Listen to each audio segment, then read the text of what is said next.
Assalamualaikum warahmatullahi wabarakatuh. Perkenalkan, nama saya Maftuka. Saya dari Prodi Manajemen kelas MJ 408. Di sini saya akan mempresentasikan mengenai tugas UTS mata kuliah Manajemen Sumber Daya Manusia 2 yang dibimbing oleh Bapak Joko. Di sini saya memilih topik sistem upah. Baik, ini adalah mengenai perusahaan yang di mana tempat saya bekerja. Perusahaan ini bernama Warung Sayur Bude, yang merupakan sebuah usaha perseorangan atau perusahaan perseorangan atau bisa disebut juga dengan PO. Ini adalah bentuk usaha yang paling sederhana di mana seorang pemilik tunggal mengendalikan dan bertanggung jawab atas semua aspek bisnis. Saya sudah bekerja di perusahaan ini sekitar 2 tahun, dan sistem pekerjaan di usaha ini cenderung lebih kompleks, membutuhkan multitasking, pelayanan publik yang baik, serta dibutuhkan soft skill yang sangat baik. Selanjutnya itu mengenai sistem upah. Sistem upah adalah suatu sistem yang mengatur pemberian kompensasi kepada pekerja sebagai imbalan atas jasa atau hasil kerja mereka.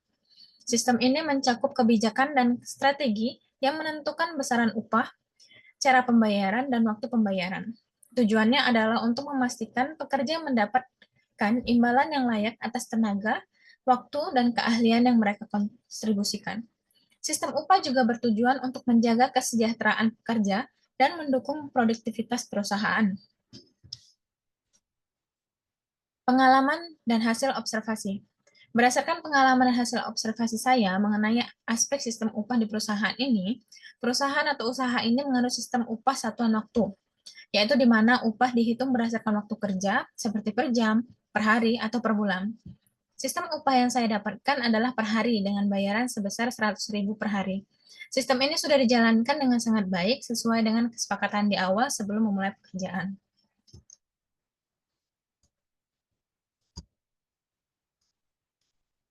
Selanjutnya yaitu kelebihan dan kekurangan sistem upah satuan waktu.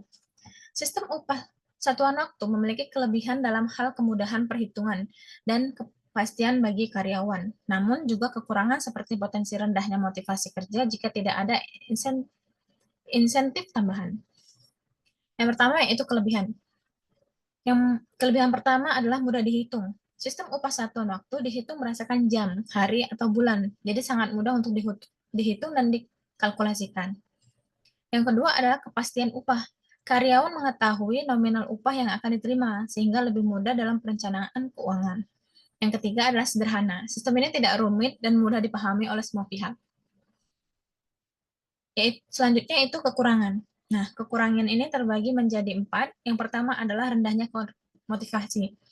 Jadi karyawan yang bekerja dengan sistem ini cenderung kurang termotivasi untuk bekerja lebih keras atau beradaptasi karena upah yang diterima tetap sama, terlepas dari hasil kerjanya.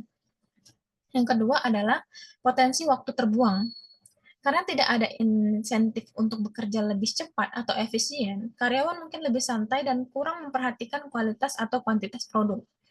Yang ketiga adalah perlu pengawasan. Ini disebabkan karyawan mungkin perlu pengawasan yang ketat untuk memastikan produktivitas dan efisiensi kerja. Yang terakhir yaitu sulit mengukur efisiensi. Sistem ini membuat sulit untuk mengatur efisiensi setiap karyawan karena semua dibayar sama berdasarkan waktu kerja tanpa memperhatikan kualitas dan kuantitas produk.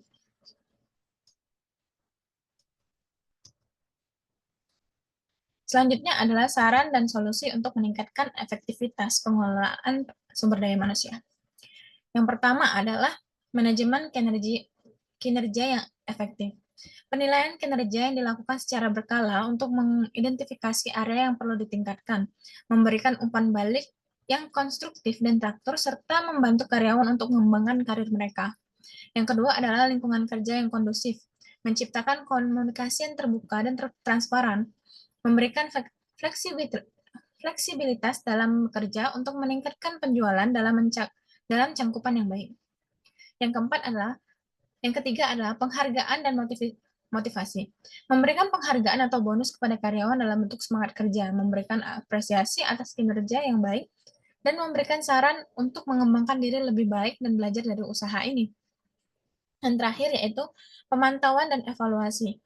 Memantau kinerja sumber daya manusia secara teratur untuk memastikan efektivitas penjualan dan memberikan evaluasi program pengembangan diri secara berkala.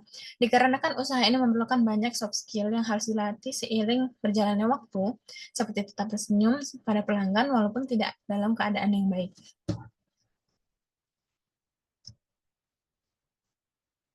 Selanjutnya adalah POV, pelajaran yang dapat diambil dari pengalaman untuk mengembangkan potensi SDM kita ke depan. Pelajaran yang saya ambil selama bekerja di sini adalah bagaimana kita bersikap untuk menghadapi customer dengan baik. Pelatihan mental yang sangat dibutuhkan, serta multitasking yang cakap sangat dibutuhkan.